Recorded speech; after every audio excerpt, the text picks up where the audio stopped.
আমরা এসেছি, আবার আমরা চলে যাব। কুল্লু নাফসিন যায়িকাতুল মউত। আল্লাহ আমাদেরকে বলেছেন প্রত্যেকটা সৃষ্টি, প্রত্যেকটা জীবনকে মৃত্যুর স্বাদ গ্রহণ করতে হবে। আমাদের পাশে কবরস্থান আছে, কবরস্থানের সামনে দিয়ে আমরা প্রতিদিন আসি আর যাই। যারা এক সময় আমাদের সাথে চলতো, এক সময় আমাদের সাথে আমাদের সাথে নামাজ আদায় করত, একসাথে যাদের হাত ধরে মাহফিলে আসতেন, গত 40 বছর যাবত কত ওলামায়ে কেরাম এই মাহফিলে এসেছেন, সবাই কি এখন দুনিয়াতে আছেন? কত মুসল্লি উপস্থিত হয়েছেন, সবাই কি দুনিয়াতে আছেন? নাই।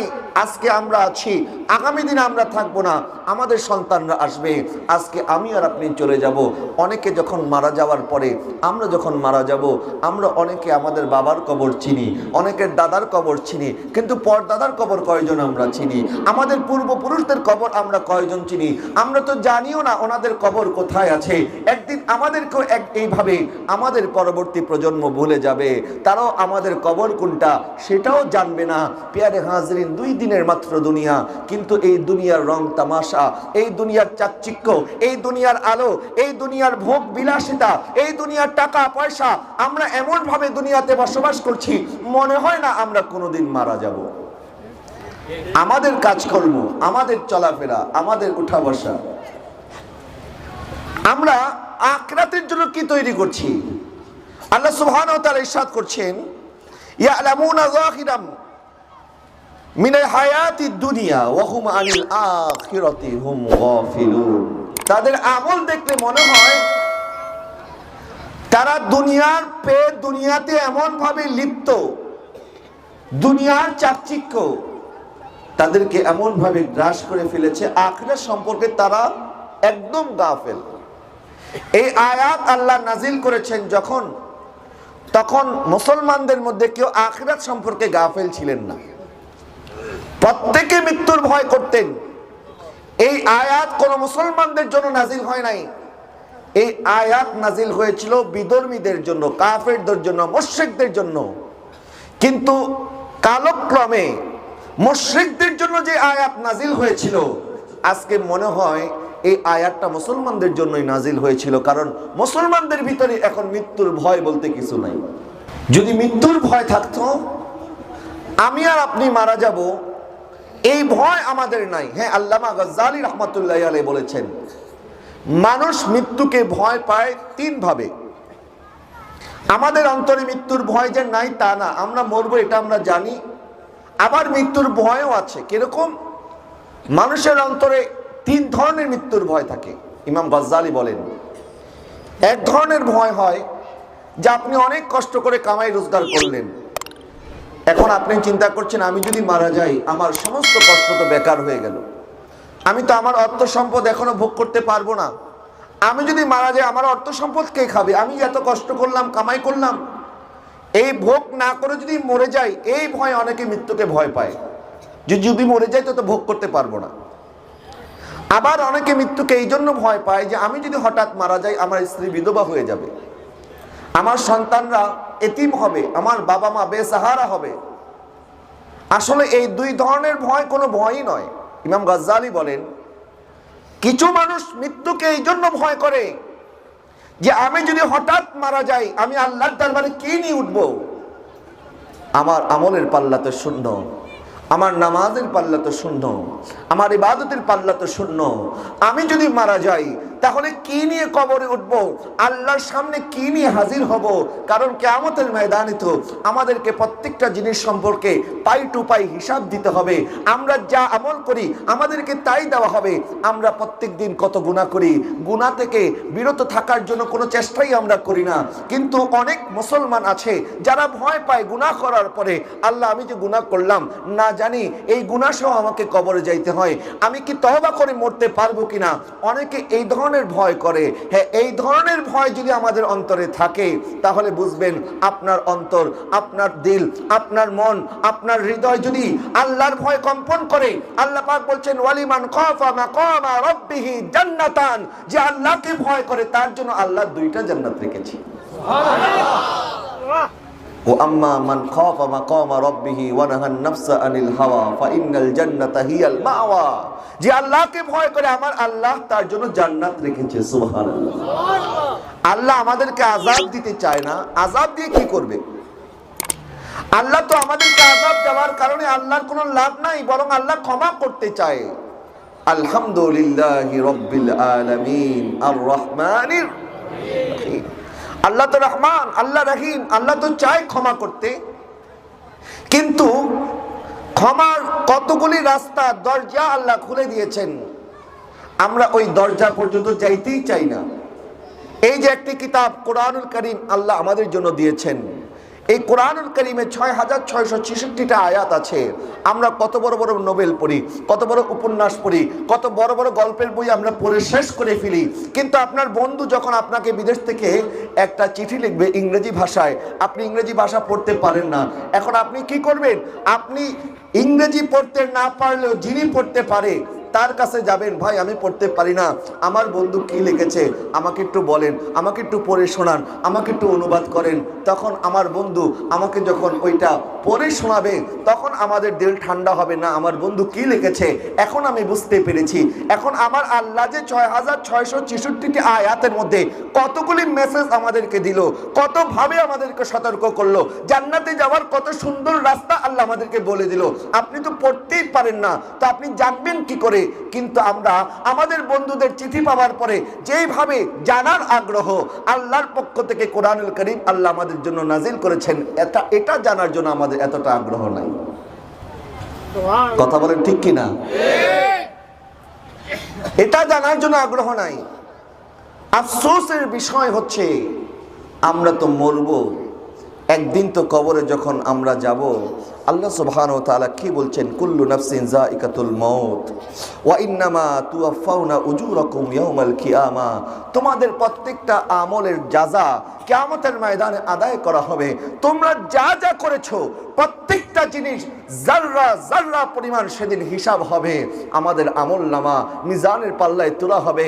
সেদিন আমি মুখে চাপাবাজি করলে কোনো লাভ হবে না। প্যারে হাজরিন, এখন আমার হাতে সময় আছে, আমার হাতে হায়াত আছে, আমার এই সময় আমাকে আমল করতে হবে, আমাকে কিয়ামতের ময়দানের জন্য প্রস্তুত হতে হবে। হ্যাঁ, নবী এবং রাসূলগণ, আউলিয়া সালিহিন, বুজুর্গানে দ্বীনগণ ওনারা সুপারিশ করবেন, কিন্তু ওনারা আমাকে সুপারিশ করবেন এই গ্যারান্টি আমাকে কে দিয়েছে?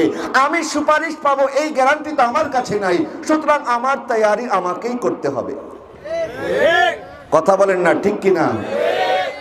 আজকে দুনিয়ার কামিয়াবির জন্য আমরা কত চেষ্টা করছি, দুনিয়ার সফলতা অর্জন করার জন্য বিদেশে যাবেন, সফলতা অর্জন করবেন, বাড়ি ঘর ভিটি বাটি বিক্রি করে আপন জনের মায়া ত্যাগ করে বিদেশে চলে যায়। নির্বাচনে পাশ করার জন্য যার পায়ে ধরতে হয় তার পায়ে ধরে, যার হাতে ধরতে হয় তার হাতে ধরে, আমি কামিয়াব হব। আমরা প্রত্যেকে চাই কামিয়াবি অর্জন করতে, কিন্তু আসল কামিয়াব কারা? আমরা কি একবার চিন্তা করেছি আসল কামিয়াব কারা?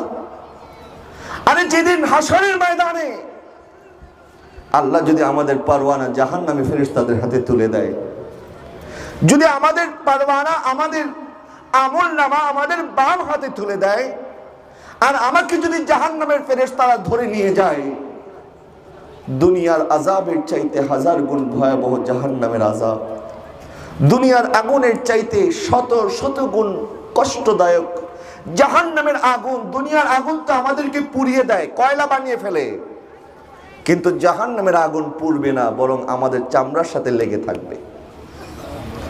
এক একজন মানুষের চামড়া 70 গজ মোটা মোটা হবে। আল্লাহ বলবেন, আমি এমন মোটা মোটা গজ, 70 গজ মোটা চামড়া তোমাদেরকে দিয়েছি যেন তোমরা 70 গুণ ভয়াবহ আগুন সহ্য করতে পারো। যখন আগুন আমাদের চামড়াগুলিকে গ্রাস করে ফেলবে, যখন আমাদের চামড়া পুড়ে যাবে আস্তে আস্তে করে, তখন আল্লাহ নতুন করে আবার চামড়া দিবেন। আর ওই সময়ে দয়াল নবী রাহমাতুল আলামিনের কাছে একবার জিবরিল আসলো, বলল, হুজুর জাহান্নামের সর্বনিম্ন আযাবটা বলবো? বলে বলো। বলে, হুজুর জাহান্নামের সর্বনিম্ন আযাব হবে জাহান্নামীকে আগুনের জুতা পরিধান করানো হবে। তাকে মারবেও না, কাটবেও না, তাকে জুতা পরিধান যেটা করানো হবে সেটা হবে আগুনের।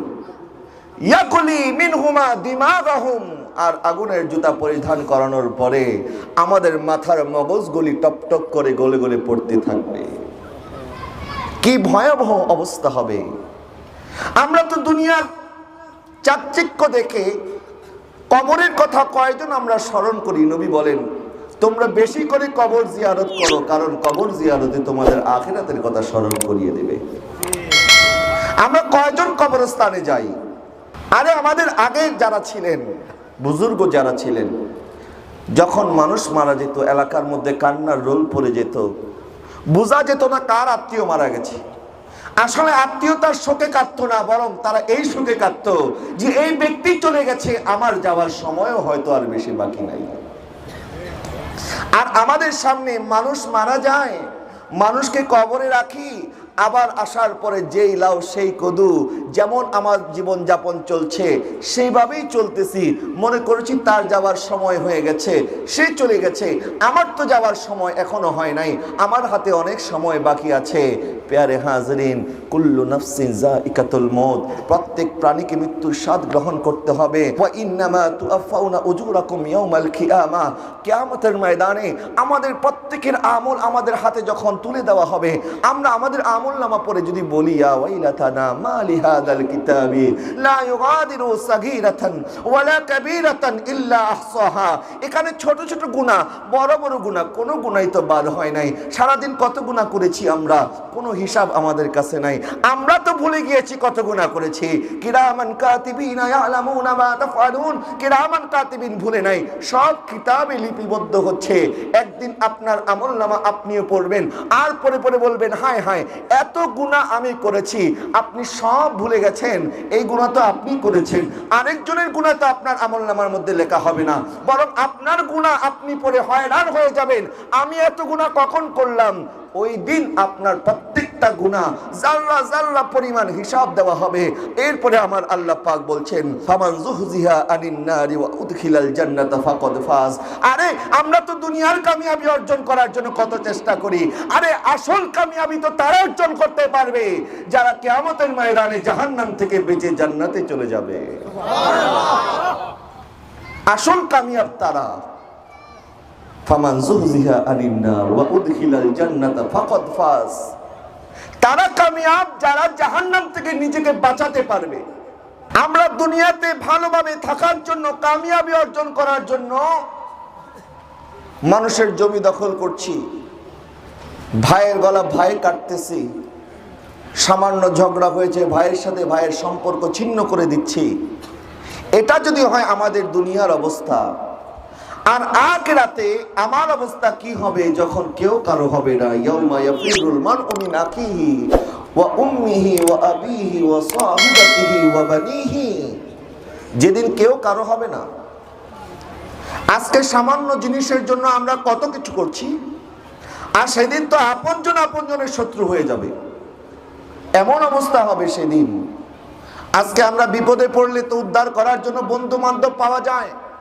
হসপিটালে আপনার চিকিৎসা দরকার, আপনি একে ধরবেন তাকে ধরবেন, আপনি কোনোভাবে হসপিটালে চিকিৎসা করে চলে আসতে পারবেন। কিন্তু হাসরের ময়দানে যখন আপনি বিপদে পড়বেন, তখন ওই বিপদ থেকে কি করে উদ্ধার হবেন? হাসরের ময়দান হবে, নফসি নফসির আলম হবে।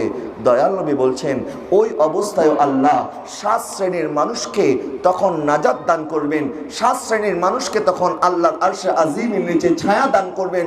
ওই 7 শ্রেণীর মানুষের মধ্যে এক শ্রেণীর মানুষ হবে আশাবুন নাশা ফি ইবাদাতিল্লাহি, যেই যুবক যৌবন বয়সে ইবাদত বন্দেগী করেছে, আমার আল্লাহ তাকে নাজাত দিয়ে আরশে আজিমের ছায়া দান করবে। আমাদের সেই ধরনের প্রস্তুতি নিতে হবে, কারণ সময় বেশি বাকি নাই আমল করার জন্য। দ্বিতীয় কোনো হায়াত আপনাকে দেওয়া হবে না। আরে আজকে যারা বিদেশে যায়, লটারি পেয়ে যায়, 25 লক্ষ টাকার লটারি জয় হয়েছে, আমাদের আনন্দের সীমা থাকে না, গলার মধ্যে মালা পরিধান করিয়ে দেয়। আমাদের এলাকার সন্তান বিসিএস পরীক্ষায় পাশ করেছে, আমাদের এলাকার সন্তান ডিবি লটারি পেয়েছে, আমাদের এলাকার সন্তান অমুক মেডেল জয় করেছে, আমরা কতটা আনন্দিত হই। না না না, কিয়ামতের ময়দানে আপনি কোন দেশে ছিলেন, কোন দেশের নাগরিক, কয়টা মেডেল পেয়েছেন, কয়টা সার্টিফিকেট আপনার আছে, এইগুলি কি কিচ্ছু দেখা হবে না, আল্লাহ আপনাকে দেখবেন। আল্লাহ যেই কারণে আপনাকে সৃষ্টি করেছেন, ওয়া মা খালাকতুল জিন্না ওয়াল ইনসা ইল্লা লিয়াবুদুন। আমরা কে কতটুক আমল করে দুনিয়া থেকে গিয়েছি, আমরা কে কতটুক নজরানা আল্লাহর দরবারে পেশ করেছি, আমার আল্লাহ সেটা আমাদের জন্য দেখবেন। জোরে বলুন না সুবহানাল্লাহ। আচ্ছা, আল্লাহ কি আমাদের ইবাদতের মুহতাজ? আল্লাহ আমাদের ইবাদতের মুহতাজ নয়। আমরা যদি স্ট্রাইক করি, হরতাল দেই, লং মার্চ দিই, আমরা ইবাদত করব না, আল্লাহর কিছু আসবে যাবে? আল্লাহর কিচ্ছু আসবে যাবে না। বরং ইবাদত আমরা কেন করব এই বিষয়টাও জেনে রাখেন। ইবাদত করার অর্থ এই নয় যে আল্লাহ আমাদের ইবাদতের মুহতাজ, আমরা ইবাদত না করলে আল্লাহর ইজ্জত কমবে না। বরং আল্লাহ আমাদের কাছ থেকে ইবাদত চান এই জন্য, কারণ আল্লাহ পরীক্ষা করতে চান আমাদের ঈমান কতটুকু শক্তিশালী। লা ইন শাকারতুম লা আযীদান্নাকুম ওয়া লা ইন কাফারতুম ইন্না আযাবি লাশাদীদ। আল্লাহ বলছেন, আমার নিয়ামতের শুকরিয়া আদায় করো। আমার নিয়ামতের শুকরিয়া যত বেশি আদায় করবে, আমি আল্লাহর নিয়ামত বাড়িয়ে দেব। আর এই নিয়ামতকে যদি অস্বীকার করো, আমার আযাব বড়ই কঠিন। আমরা ইবাদত করব আল্লাহকে খুশি করার জন্য, রাজি করার জন্য, এবং আল্লাহর নিয়ামতের শুকরিয়া আদায় করার জন্য। কিসের জন্য? আল্লাহর নিয়ামতের। যারা শুকরিয়া আদায় করে না তাদেরকে আমরা বলি নেমুখ হারাম। আর আজকে আমি নিজেকে সুন্নি দাবি করছি, নিজেকে পাক্কা মুসলমান দাবি করছি, নিজেকে ইমানদার মুসলমান দাবি করছি, নিজেকে আশিকে রাসূল দাবি করছি, তাহলে ওই অনুযায়ী আমাদেরও আমল করা দরকার আছে কি আছে না? নাকি শুধু মুখের দাবিতেই চলবে? না, কিয়ামতের ময়দানে তো মুখটা পর্যন্ত আল্লাহ মেরে দিবেন, মুখে কোনো কথা হবে না, মুখ দিয়ে কথা বলতে পারবো না। আমার হাত সেদিন কথা বলবে, আমার পা সেদিন কথা বলবে, আমার কপাল সেদিন কথা বলবে, আমার চোখ সেদিন কথা বলবে, আমার কান সেদিন কথা বলবে। প্রত্যেকে আপনার বিরুদ্ধে সাক্ষী দিবে। আপনি কি করেছেন, আপনি কি শুনেছেন, আপনি কি দেখেছেন, এই পা দিয়ে কোথায় চলেছেন, এই হাত দিয়ে কি গুনাহ করেছেন, আপনার অঙ্গ প্রত্যঙ্গ সেদিন আপনার বিরুদ্ধে সাক্ষী দেবে। প্যারে হাজরিন, সেদিন আমার আপনজন আমার আর আপন থাকবে না। সেদিন তো সবাই নফসি নফসি করবে, প্রত্যেকে প্রত্যেককে নিয়ে হয়রান থাকবে। আমরা ইবাদত বন্দেগী করব, অন্তত আল্লাহকে যেন বলতে পারি, আল্লাহ আমরা তো কিছুই করতে পারি নাই, তারপরেও 5 ওয়াক্ত নামাজ তুমি যা দিয়েছো তা আদায় করেছি। আল্লাহ যা সম্পদ দিয়েছো, ওই সম্পদ থেকে যা যাকাত ফরজ হয়েছে ওই ফরজটা আদায় করেছি। আল্লাহ সম্পদ দিয়েছো, হজ ফরজ হয়েছে, হজটা আদায় করেছি। আল্লাহ সুস্থতা দিয়েছো, এই জন্য রমজান মাসে 30টা রোজা পালন করেছি। কিন্তু আল্লাহ যদি বলতেন 24 ঘন্টা ইবাদত করো, আমাদেরকে তাই করতে হতো। আল্লাহ যদি বলতেন 12 মাস রোজা রাখো, আমাদেরকে তাই করতে হতো। আল্লাহ বলতেন আমি যা তোমাকে দিব পুরোটা দান করে দাও, আমাদের তাই করতে হতো। আল্লাহ যদি বলতেন প্রত্যেক বছর হজ করো, আমাদের তাই করতে হতো। কিন্তু আল্লাহ বলছেন লা ইউকাল্লিফুল্লাহু নাফসান ইল্লা উসাহা, আমার বান্দাকে আমি কোনো বোঝা চাপিয়ে দেব না। আমার বান্দা করতে পারবে না এমন কোন আমল তার উপরে আমি আল্লাহ চাপিয়ে দেব না, বরং আমি তোমাদের জন্য সহজ করে দিয়েছি। আমার আল্লাহ কি করেছেন বলেন না, কি করেছেন? আমরা তো আল্লাহর দরবারে যাব, সেদিন তো মিথ্যা সাক্ষী হবে না। আজকে তো আদালতে আপনি যদি ফেসে যান, আপনাকে যদি আদালতে দাঁড় করানো হয়, আপনি একটা মিথ্যা সাক্ষী ব্যবস্থা করলেন, কোন রকম আপনি বেঁচে যাবেন, হাসরের ময়দানে বাঁচবেন কি করে? সেদিন তো মিথ্যা সাক্ষী দেওয়ার মতো কিছুই থাকবে না। না সেদিন ঘুষ হবে। আরে আপনাকে তো কবরে রাখার সময় তাও 2 গজ কাফনের কাপড় কবরে যাবে, কিন্তু হাসরের ময়দানে ওই 2 গজ কাফনের কাপড়ও ছিনিয়ে রাখা হবে। প্রিয় হাজরিন, সময় এখনো শেষ হয় নাই, সময় এখনো বাকি আছে। আমাদেরকে তওবা করতে হবে, আমাদেরকে রুজু ইলাল্লাহ করতে হবে, আমাদেরকে আমাদের গুনার জন্য শর্মিন্দা হতে হবে যে অনেক গুনাহ আমরা করেছি, আর কোনোদিন গুনাহ করব না। গুনার সাগরে আমরা হাবুডুবু খাচ্ছি, এমন এমন গুনাহ আমরা করি, গুনার পরে শর্মিন্দাও হই না, গুনার পরে গুনাহ করতেছি, আর অপেক্ষায় আছি কখন আযাব আসবে তারপরে তওবা করব। না না না, আযাব সব সময় আপনার রিজিক আল্লাহ কেড়ে নেবে, এর মাধ্যমে আযাব আসে না। আপনাকে আল্লাহ খাবার থেকে বঞ্চিত করবে, এর মাধ্যমে আযাব আসে না। আপনাকে এলাকার মধ্যে শর্মিন্দা করবে, এর মধ্যে আযাব আসে না। বরং আপনি যে নামাজ থেকে দূরে, আপনি ইবাদত থেকে দূরে, আপনি রিয়াজত সাধনা থেকে দূরে, এটাও আল্লাহর একটা আযাব। এটাই আল্লাহর আযাব যে মালিকের যার নুন খান তার গুণ গান না। দেখবেন যে আপনার উপকার করে, আপনি মনে করেন সে কথার কথা আপনার এলাকার মধ্যে কেউ একজন অনেক বড় একটা ডোনেশন দিছে, এলাকার মানুষ পাগল হয়ে যাবে, এই মানুষটা আমাদের জন্য এত কিছু করেছে, তাকে একবার প্রধান অতিথি করে দাওয়াত করতে হবে, তাকে একটা বিশাল সম্মাননা দিতে হবে, বিশাল প্রেস দিতে হবে। কিন্তু ওই মানুষটা যদি আপনাদেরকে সময় না দেয় বা আপনারা যদি ওনাকে সম্মানিত করতে না পারেন, নিজের মনের মধ্যেও একটা দুঃখ লাগবে, এই মানুষটা এত কিছু করলে আমরা তো কিছুই করতে পারলাম না, লাগবে কি না? তাহলে সামান্য উপকারের জন্য যদি আমরা আরেকজনকে সম্মানিত করতে চাই, তাকে তাজিম করতে চাই, তাকে সম্মানে ভূষিত করতে চাই, যে আল্লাহ আমাদের জন্য গোটা ভূখণ্ডকে, আমাদের জমিন, আমাদের বিছানা স্বরূপ আসমানটাকে আমাদের জন্য একটি ছাদ স্বরূপ এবং চতুর্পাশে যত ফসল ফলাদি বৃক্ষরাজি আছে, হালাল পশু পাখি আমাদের জন্য হালাল করেছেন, আমাদের 24 ঘন্টা শ্বাস নিঃশ্বাসের ব্যবস্থা করেছেন, ওই আল্লাহর জন্য আমরা কতটুকু সময় ব্যয় করি? নিজেকে নিজে একটু প্রশ্ন করেন, আমরা কতটা নেমুখ হারাম? আমাদের চাইতে অকৃতজ্ঞ আর কে আছে? ইন্নাল ইনসানা লিরাব্বিহি লাকানুর, আল্লাহ বলেছেন মানুষ সবচাইতে অকৃতজ্ঞ তার প্রতিপালকের প্রতি। মানুষ তার প্রতিপালকের শুকরিয়া আদায় করে না। আমরা অকৃতজ্ঞ জাতি, আমরা গুনার পর গুনাহ করছি, অথচ আমাদের ভয়ই নাই যে আমরা গুনাহ করে আল্লাহর দরবারে কি মুখ নিয়ে দাঁড়াবো। হযরত জাফর আস-সাদিক রাদিয়াল্লাহু তাআলা আনহু, প্রত্যেক সিলসিলার শুরু হয় হযরত আলী থেকে, হযরত আলীর পরে ইমামে হুসাইন, ইমামে হুসাইনের পরে হযরতে আলী যাইনুল আবিদিন, এরপরে হযরতে বাকির, এরপরে হযরত জাফর আস-সাদিক। প্রত্যেকের সাজরার মধ্যে ওনার নাম পাবেন। নবীজির পঞ্চমতম অধস্তন পুরুষ, ওনার মুরিদানরা বসে আছে ওনার সামনে। উনি মুরিদদেরকে বললেন, আসো আমরা একজন আরেকজনের হাত ধরি। সবাই সবার হাত ধরলেন, বললেন, আসো এখন আমরা ওয়াদা করি কিয়ামতের ময়দানে আমরা কেউ কাউকে রেখে জান্নাতে যাব না।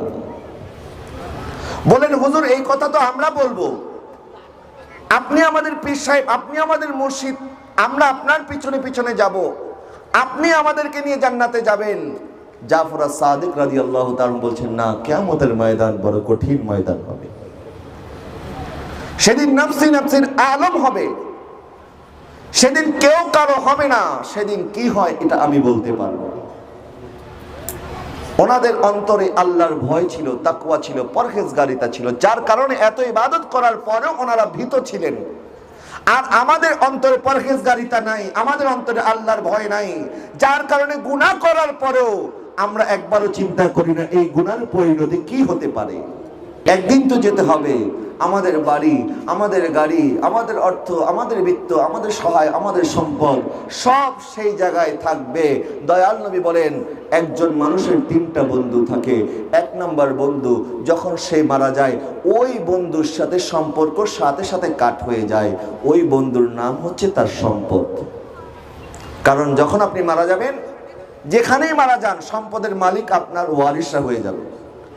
আপনার মালিকানা শেষ, আপনার সম্পদের মালিক হবে আপনার ওয়ারিস। 2 নাম্বার নবী বলেন, দ্বিতীয় বন্ধু হবে তার আপনজন, তার আত্মীয় স্বজন, যারা তার সাথে কবর পর্যন্ত যাবে। কবরে আপনাকে রেখে আবার চলে আসবে। আপনার সন্তান বলবেন, আমার বাবাকে ছাড়া তো আমরা একদিনও ঘুমাই নাই, আজকে একটা রাত বাবার সাথে কবরে থাকি। স্ত্রী বলবে না, আমার স্বামী কি করে এখানে থাকবে, আমি তো আমার স্বামীর পাশে বসবো। বলবেন, না না, সবাই চলো, আর বসে থাকা যাবে না, তাড়াতাড়ি কবরস্থ করে আমাদেরকে রেখে আসবে। নবী বলেন, 3 নাম্বার বন্ধু যে তার সাথে তার কবরে থাকবে, ওটা হবে আমাদের নেক আমল।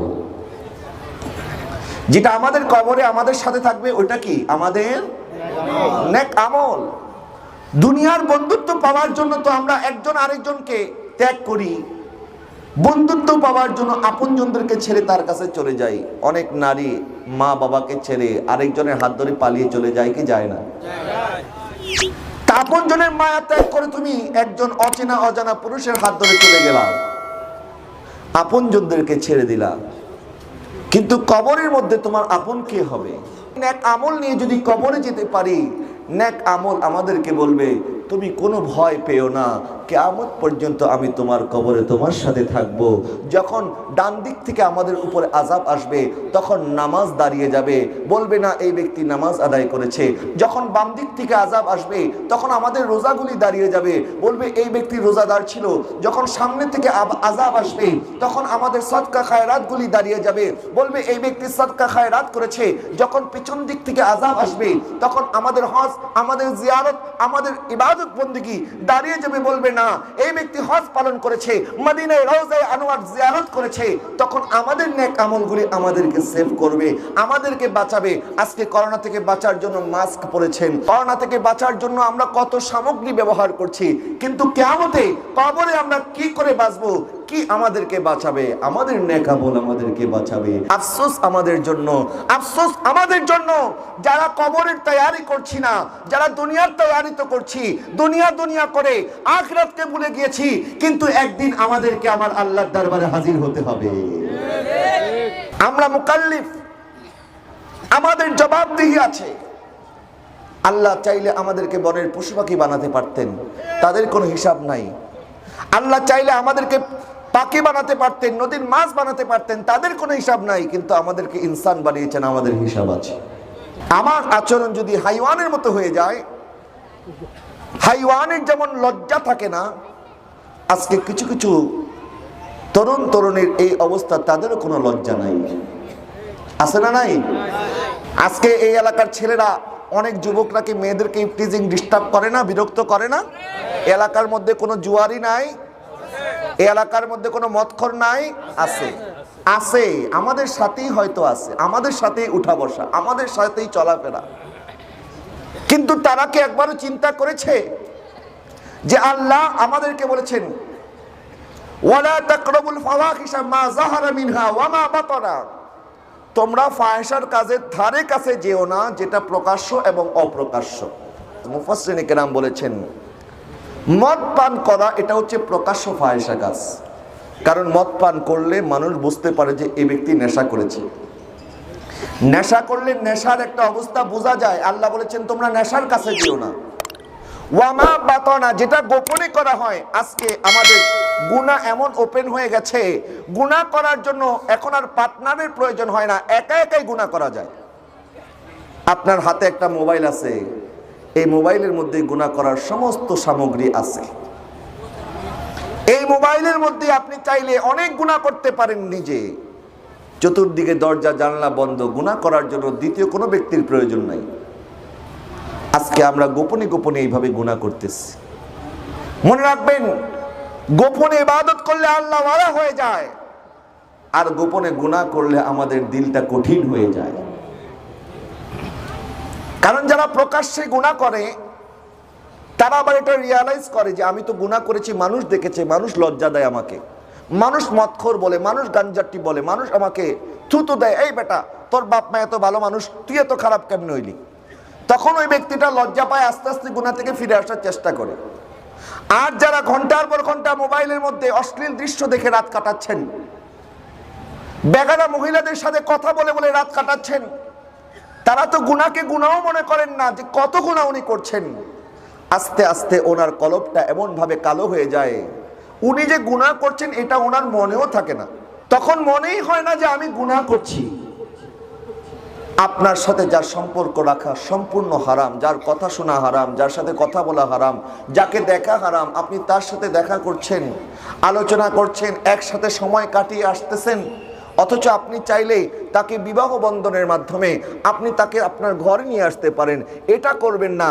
আপনি কি করছেন? মোবাইলের মধ্যে আপনি গুনার মধ্যে লিপ্ত আছেন। পেয়ারে হাজরিন, আমাদের মধ্যে যাদের এই অভ্যাস আছে, যারা এই সমস্ত গুনার কাজের মধ্যে দিনের পর দিন কাটিয়ে দিচ্ছেন, আমি আপনাদেরকে আরজ করি, বাবা আপনি যদি এই গুনার মধ্যে থেকে কবরে চলে যান, আপনি যদি তওবা ছাড়া কবরে চলে যান, আপনার কবরটা কি অবস্থা হবে একবার চিন্তা করেন। যখন কবরটা আমাদের জন্য জাহান্নামের গর্ত হবে, আজকে সামান্য একটা তেলাপোকা দেখলে ভয় পেয়ে যাই, আর কবরের মধ্যে এত বড় বড় সাপ বিচ্ছু যখন আপনাকে কামড় দিবে, কবরের মধ্যে যখন জাহান্নামের আগুন আপনার কবরের মধ্যে আসবে, আমি তো সামান্য ঘরে অন্ধকারের মধ্যে থাকতে ভয় পাই, কবরে যখন অন্ধকার হবে তখন কেমনে থাকবো? সামান্য গরম লাগলে এসি ফিট করি, সামান্য ঠান্ডা লাগলে হিটার ফিট করি। আরে কবরের মধ্যে যখন গরম আসবে, কবরের মধ্যে যখন ঠান্ডা আসবে, তখন কে আমাকে বাঁচাবে? কিসের থেকে নিজেকে বাঁচাতে পারবো? আজকে তো আমরা সামান্য কয়েকদিন হসপিটালে থাকলে অস্থির হয়ে যাই। আমরা অস্থির অবস্থায় যখন বেশি রোগাক্রান্ত হই তখন বলি আল্লাহ তাড়াতাড়ি মৃত্যুটাই দিয়ে দাও, মৃত্যুবরণ করলেই মনে হয় বেঁচে যাব, মরে গেলেই ভালো। দুনিয়ার এত কষ্ট, হসপিটালের এই ইনজেকশন, এত কষ্ট, এত ডাক্তারদের এত হুকুম আমার আর মানতে ভালো লাগে না, আল্লাহ দুনিয়া থেকে চলে যাই এটাই ভালো। আমরা তো কষ্টে পড়লে মৃত্যু কামনা করি, কিন্তু কিয়ামতের ময়দানে যখন মৃত্যু হয়ে যাবে, জাহান্নামীরা জাহান্নামে যাওয়ার পরে একটা আশা করতে থাকবে, যদি আমরা মৃত্যুবরণ করি তাইলে মনে হয় বেঁচে যাব, কিন্তু না, ওই দিন মরতে চাইলেও আমরা আর মরতে পারবো না। জাহান্নামে গিয়ে যেন মৃত্যুর আশা করতে না হয়, বরং জান্নাতে যেন দয়াল নবীর সাথে যাইতে পারি, এই জন্য আমাদের প্রস্তুত হওয়া দরকার আছে কি নাই? এই জন্য আমাদের তৈরি করা দরকার আছে কি আছে না? আমার আর আপনার যাবার সময় কখন হবে কেউ আমরা বলতে পারি না। প্রত্যেক নামাজের জন্য আজানও আছে, ইকামতও আছে, জানাজার নামাজের আজানও আছে, ইকামতও আছে। বলবেন হুজুর কই আজান ইকামত হয়? আমরা তো শুনি না, মসজিদে তো শুধু এলান করে অমুক মারা গেছে, অমুকের সন্তান অমুকের জানাজা অতটা বাজে, আজান আর ইকামত দিতে তো শুনি না। আরে শুনবেন কি করে? আমার জানাজার নামাজের আজান ইকামত আমার জন্মের সময় হয়েছে। আপনার কানে আজান দেয় নাই? আপনার কানে একামত দেয় নাই? আজান একামত হয়ে যাওয়ার পরে জামাতের যেমন কোনো সময় বাকি থাকে না, আমার আর আপনার ওই জানাজার নামাজের আজান একামত হয়েছে। আজান একামত হওয়ার পরে ইমাম সাহেব আল্লাহু আকবার বলা যতটুকু বাকি, আমার হায়াত ততটুকু বাকি আছে। শুধু ইমাম সাহেব আল্লাহু আকবার বলবে আর আমাদের জানাজার মধ্যে দাঁড়াবে। প্রিয় হাজরিন, সেই জন্য আমি অনুরোধ করব আমাদের এই সময়কে কাজে লাগাতে হবে। এবং সর্বশেষ আল্লাহ এই আয়াতের মধ্যে যা বললেন, ওয়ামাল হায়াতুদ দুনিয়া ইল্লা মাতাউল গুরুর। তোমরা দুনিয়ার যা চাকচিক্য দেখছো, দুনিয়ার যা সৌন্দর্য দেখছো, এটা তো একটা ধোঁকা ছাড়া আর কিছুই নয়। এই দুনিয়াটা একটা ধোঁকার জায়গা। আমরা যার মায়াজালে, যাদের ভালোবাসায় আমাদের অন্তরটা আল্লাহ এবং তার রাসূল থেকে দূরে আছে, যার জন্য আজকে আমরা এত কামাই, এত রোজগার, এত টাকা, এত অর্থ, এত বিত্ত, এত সম্পদশালী হচ্ছি আমরা, কিন্তু মারা যাওয়ার পরে এই সম্পদ কোনো কাজে আসবে না। তা আল্লাহ বলেছেন ওয়ামাল হায়াতুদ দুনিয়া ইল্লা মাতাউল গুরুর। তোমার টাকা তো ব্যাংকে পড়ে আছে, কই তোমাকে তো সুস্থ করতে পারছে না। কত মানুষ আমরা দেখেছি চিকিৎসার অভাবে এই করোনার মধ্যে মারা গেছে, অথচ ব্যাংকে হাজার কোটি টাকা আছে। আছে না নাই? তো তাদের টাকা তাদেরকে বাঁচাতে পেরেছে? পারে নাই।